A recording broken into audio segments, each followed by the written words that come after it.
This is Orson Welles, speaking from London.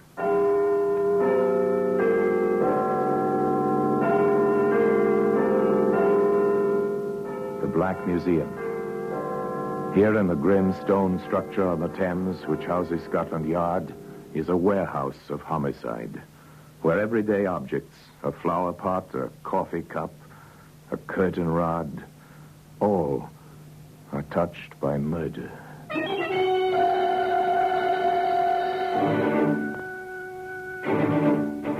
Here's a shilling. This is a familiar object, a shilling. It's a coin of the realm. So much silver alloyed with harder metals for purposes of wear, milled-edged, engraved with the face of a British sovereign. Very familiar object indeed. It's a lucky piece, all right, Inspector. Lucky for you, Bob. That's just what I mean, sir. Shillings don't buy much these days. But this one bought plenty.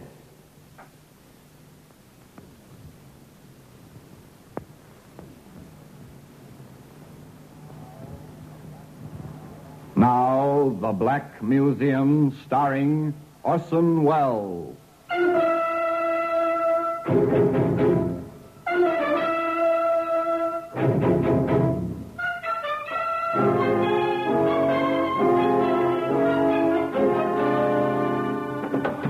Well, here we are, in the Black Museum, Scotland Yard's Museum of Murder. And here's a small radio. Made for entertainment, for obtaining all the sounds that reach out through the ether for your ear. Thing for joy, for pleasure. But note the little wires protruding here, connected to the switch that turned this little sound box on. A man turned that knob, as was his habit. The little extra wires conducted current to an explosive. The man died. Later, he was followed to death by his murderer. Oh, yes, here we are. Here's the shilling. Subject of our story. It's untarnished still, gleaming silver. Without a doubt, it passed through many hands, reposed in pockets and purses. And then one day, a telephone rings. So many things are heralded by that sound. This one rings in an office in the yard. Two men interrupt a desultory conversation. One of them picks up the instrument. Inspector Graves' office. For you, Inspector. Thank you, Sergeant. The inspector listens briefly, acknowledges the message, hangs up the telephone. Well. Trouble, sir? Not yet. Just an interesting bit of information. Remember Joey Bart? Dartmoor, isn't he? Not after tonight. Oh, is it that long since we sent him away? Time off for good behavior. He gets out in the morning. Wonder if Brother Davy knows. The same idea crossed my mind. How do you suppose it feels, Sergeant, to know your brother is getting out? When you've taken over his business, bar, band, and bottle club, and your brother believes you framed him into Dartmoor. There's a word for it, sir. Uncomfortable. That, of course, is an understatement, particularly when it's well known both to the underworld of London and to the police that Brother Joey has sworn to get Brother Davy as soon as such action is possible. Now, obviously, no self-respecting police force appreciates murder. Follows then that certain precautions must be taken. Sergeant, will you arrange for a 24-hour detail to stay with Brother Joey from the moment he leaves the hospitality of Dartmoor tomorrow? Yes, sir. And advise the station house, which covers Brother Davy's rather disreputable club, that Davy is expecting company. Yes, sir. I'd rather like to be there, you know, when Joey tells his brother he wants the club back, and his share of the earnings of these past 6 years.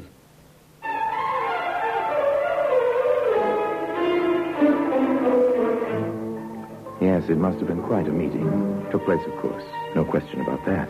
In fact, no attempt was made to prevent it. The police knew when it happened. They knew exactly when Joey Bart walked past the uniformed doorman into the nightclub in question. They so reported to Inspector Graves.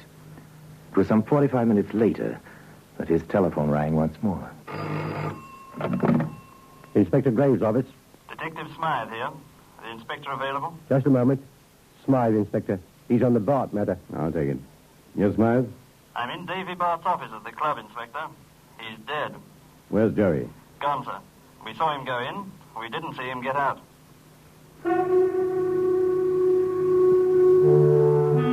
No, a self-respecting police force does not appreciate murder. When the murder is committed while policemen are on watch outside the scene of the crime, it is appreciated even less, if possible. Therefore, action is required. General alarm for Joey Bart. Description is available. Yes, sir. Close that club and hold the customers and staff until I get there. Let's go, Sergeant. All the resources of a great police department spring to life. And soon the inspector and Sergeant Maxwell are at the scene, viewing the body of Davy Bart with a hole in its chest. Yes, that's Bart, all right. All right, Smythe. Let's have it. Well, that's just the way we found him, sir. Sprawled like that. Gun near him. Nothing's been touched except to check for fingerprints. Picture's been taken? Yes, sir. Coroner been here? Yes, sir. All right, take him away. Sergeant. Very good, sir. Prints on the gun. Only the dead man's. Just the one set. They're his. Medical report? Shot at close range. Powder burns. It's a .38 automatic. I can see that. Anything else? Well, there's a wall safe. It was searched. What's this? That's a shilling, sir. What's it doing here? It was lying there on the desk when we got in, sir. The lights were on, and it was shining in the lamp. Quite clear, wasn't it? A killing. An ex-convict disappeared, open and shut, simple. Still, the evidence must be collected with a view toward the eventual trial. You're George Lyons. Yes, sir? You have a record. Well, I went away once. 3 months. Attempted robbery. Since then? I worked for Mr. Bart. Doing what? Oh, sort of his assistant. Yes, I know what you mean. All right. What happened here tonight? Well, Joey came here, and the boss told me to let him in. Joey told the boss he needed money. The boss said he didn't have any. They started to argue. That was when the boss told me to wait outside, and I did. Hear anything? Oh, the place is soundproof, Inspector. The nearest thing. Why did you come back inside? I took a chance. Seemed like an awful long time when Joey didn't come out. I found him. The boss, I mean. What do you know about this? Hey, that's the boss's lucky piece. When Joey asked for money, the boss took it out of his pocket and told him it was all the money he had on him. That's when Joey said, I ought to kill you for that. Only your life ain't worth a shilling.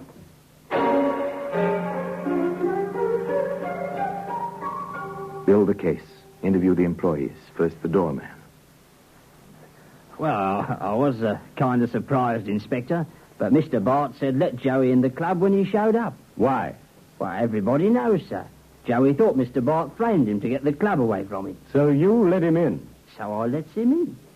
See him leave? No, sir. He must have gone out the back way, through that door. It leads out to the kitchen and the dressing rooms. There's a rear exit, sir, out in the alley behind. Now it's the turn of the kitchen help. The man in the best position to notice anything is the second cook. Yes, sir. That's my position, opposite the door. Did you see anyone go by tonight?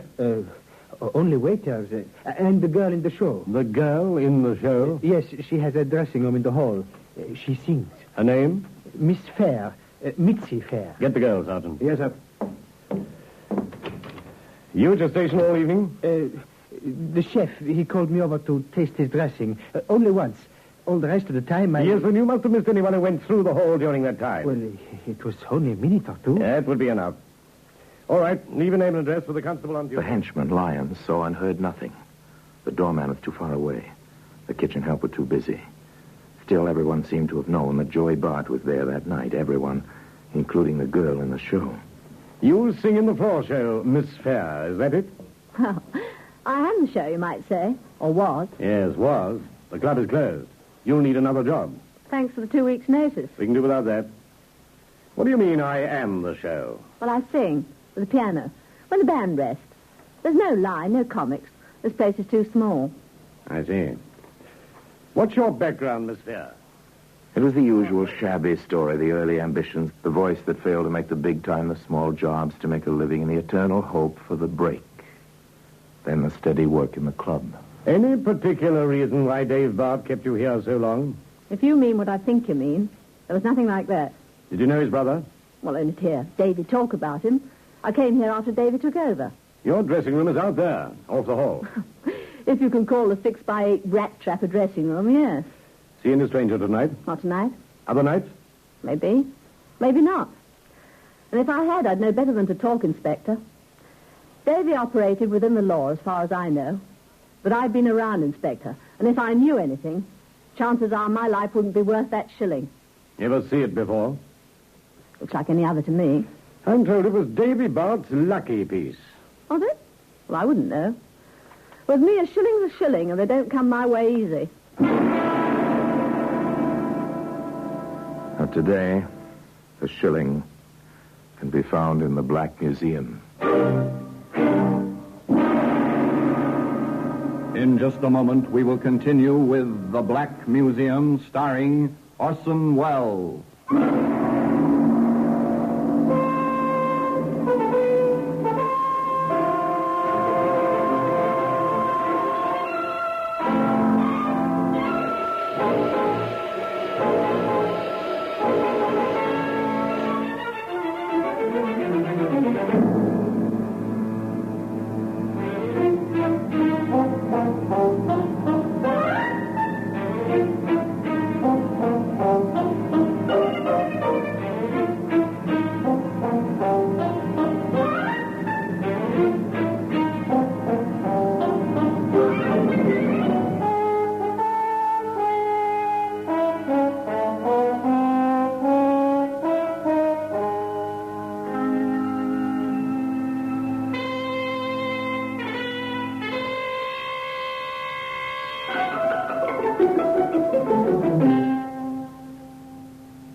Inspector Graves waited in his office at Scotland Yard for the report he knew was inevitable, that Joey Bart had been run to earth.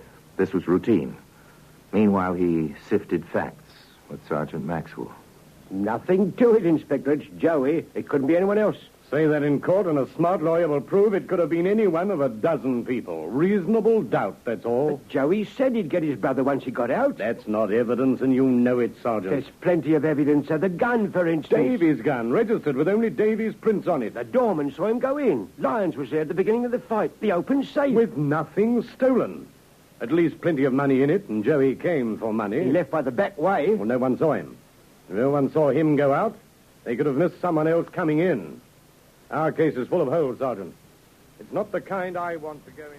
You see, it's one thing to be certain in your own mind that someone committed murder. It's another thing to prove it in court, where your facts are subject to attack by lawyers, subject to the workings of 12 minds in a jury box, subject to the judge's interpretation of reasonable doubt. The inspector knew this. The telephone again. Perhaps this time. Graves speaking. Smythe here, Inspector. We found Bart. He's holed up in a tenement in the East End, 409 Allison. One of those places cut up into one-room flatlets. He's in the third floor rear. Set the cordon, Smythe. Seal the place. Don't go in until I get there.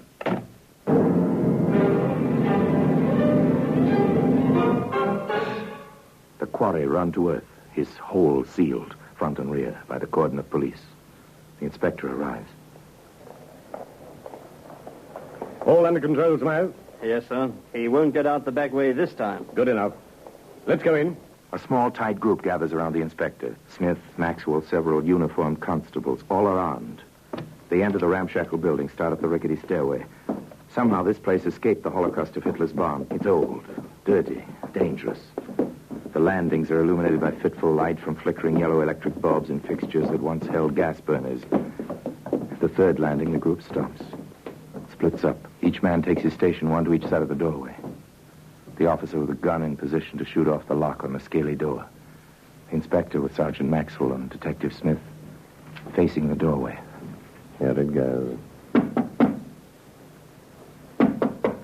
Who is it? You know who it is, Bart. Police. Open up. Come in, gentlemen. Come in. Check him over, Sergeant. Yes, sir. No, nothing on him, Inspector. No weapon. Very well. I could have told you that. No guns for me, Inspector. I'm glad you got here first, though. I thought maybe it was some of Davy's boys with the same idea you have. But I didn't kill him. Not much sense killing the goose with the golden eggs, is there, Inspector? They took him to the yard. Held for questioning, the record said. The questioning was sharp and to the point. What did you get from your brother? £100 to start. That was all? Oh, he argued first, but I got good and sore. Told him his life wasn't worth the shilling he threw at me. We know about that. Yeah, Georgia Lyons was still there. After that, Dave threw him out. Then I told Dave I could prove he'd framed me. He acted like he believed me. Told me I'd be a fool to take the club back after the way he'd built it up. Said he'd cut me in for plenty. He went to the wall safe, took out £100 and gave it to me as a down payment, sort of. Of course I took it. And took his shilling, too. Told him he'd get his luck back when I figured he was going to be a regular on the payoff. You took his shilling? Yeah, here. That's it. He had it since he was a kid. See that nick in it? He got that putting it on a railroad truck so the train could run over it. Sergeant, bring Lyons and the fair girl down here. Yes, sir. You see anybody in that back hall, Bart? Nobody. Dave said to go out that way, and I did. I wanted a little privacy, you see.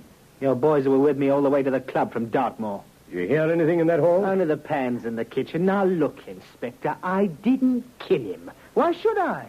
He was paying off. Nobody kills a guy who pays. Maybe. Maybe not. Outside, Bart, and wait there. I'll see you again later. An accommodating ex-convict, to say the least, and willing to talk his head off. The inspector was puzzled. This was not part of the usual pattern. The puzzle seemed deeper when Mitzi Fair told him. That Shilling? No, that's not Davis. Davis was the one on the desk. I watched him play with it lots of times. You're certain of that? I'm sure. Positive. And the puzzle seemed deeper still when George Lyons said, Yeah, I remember now. That nick in the shilling. Hey, Inspector, if Joey had this shilling with him, who put the other one on the desk? Know something, Lyons? The answer to that question could be very interesting.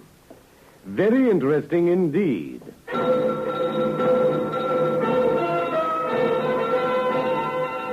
A whole new avenue of inquiry suddenly opened up. Suddenly became possible that Joey Bart had not been the last person to see his brother alive. It's a matter of who is telling the truth about those coins, Sergeant. If Lyons and Bart are, then the girl is lying. If the girl is honest, then Lyons and Bart are both lying. Well, how do we find out, Inspector? We take our time, and we let Joey go, for the time being. With a continuous watch on him, of course. Arrange for it, will you, Sergeant? I want a little quiet. I've got some thinking to do.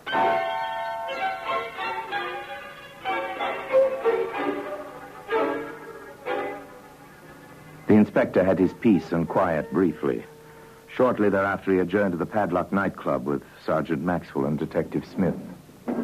Nice of him to provide wall-to-wall carpeting. I hate tearing up floorboards. Well, it helps the soundproofing. How are you coming along the wall, Smith? Nothing hollow. Soundproof tiling under all the draperies. Hello, here's something. Back of the couch, Inspector. Bobby pin, blonde. The singer's a blonde. Too bad she's not the only blonde in London. If she were, we'd have to prove she dropped it after Joey left this office. Nothing doing on the walls, Inspector. Next? The desk. Take it apart if necessary. Yes, sir.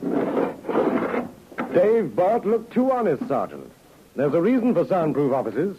And if there's any record of that reason, it'll be here, someplace. Well, the girl said something about visitors, back door visitors. I know she did. Hello. Here's something. False bottom to this drawer. It measures 6 inches deep on the outside and only 4.5 on the inside. Sliding panel? Probably. Sounds hollow enough. Here it is. The bottom slides back when you press this nail head. A couple of letters here. The record book. Good work, Smith. Well, Mr. Bart was methodical. Record of payments to the witnesses who swore his brother into prison. Income from various enterprises. Letters. Well. Enough there on the girl to keep her working for free the rest of her life. To say the least. Then it's the girl, Inspector. Or Joey. Or both. Or neither.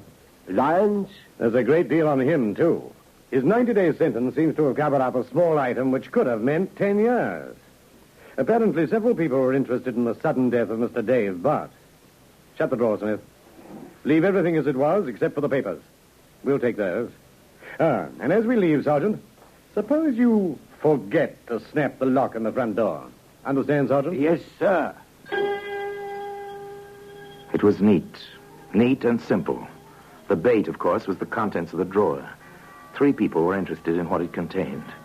Given an open padlock, the opportunity to search, the magnet, which was the letters and records in that desk, should draw at least one person back to the room where someone had killed Dave Bart and left a shilling on the desk. The inspector waited. With him, Sergeant Maxwell and Detective Smith, and a dozen assorted detectives and constables. They waited in the silent, darkened nightclub behind the door with its open padlock. They waited in the dark hallway near the kitchen, among the piled-up tables and chairs in the main room. They waited in the echoing, empty club. waited for the sounds they knew would come. Sounds which did come when the safety of night shrouded the street outside. The door, Inspector. I heard it, Sergeant. Crouched in the darkness, they heard the footsteps. Light, tentative. Then bolder, more confident, as eyes became accustomed to the gloom. A moment later... Another one, sir. Quiet, Sergeant. The first intruder was aware of the second. More quickly now, the footsteps came into the main room of the club, crossed the dance floor. Suddenly, the second person broke into a run, caught up to the first.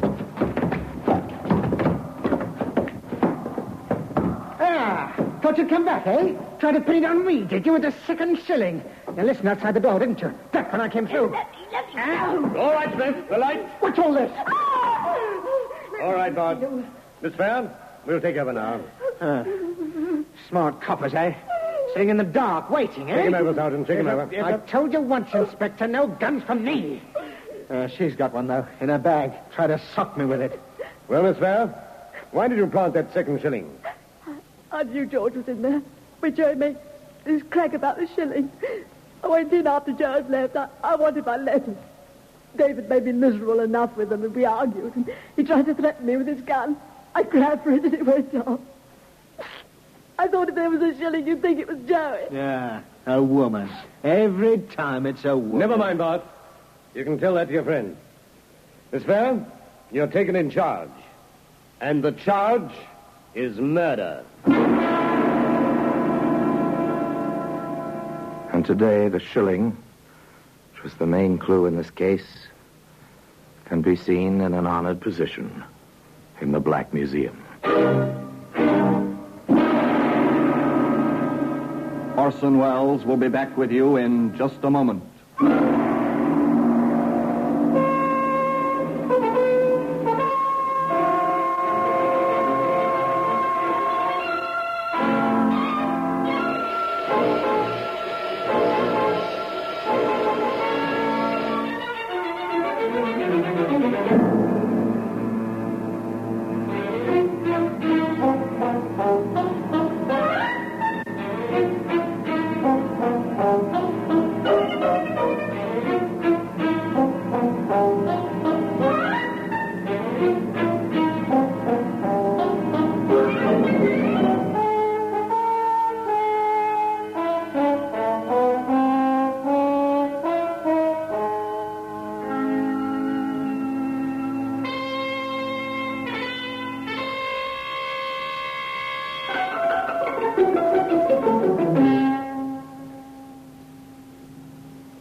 Now here in person is Orson Welles. There was no premeditation, that was clear. And certainly there was provocation. Mitzi Fair went away, convicted of manslaughter. Joey Bart eventually reopened the club, which had been his property in the first place. Seems to be going straight.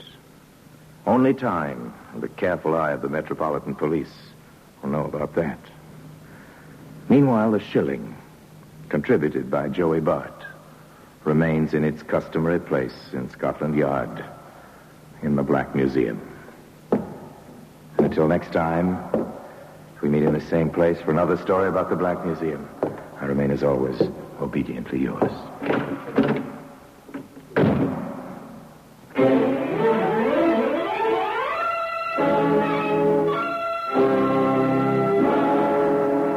The Black Museum, starring Orson Welles, is presented by arrangement with Metro-Goldwyn-Mayer Radio Attractions.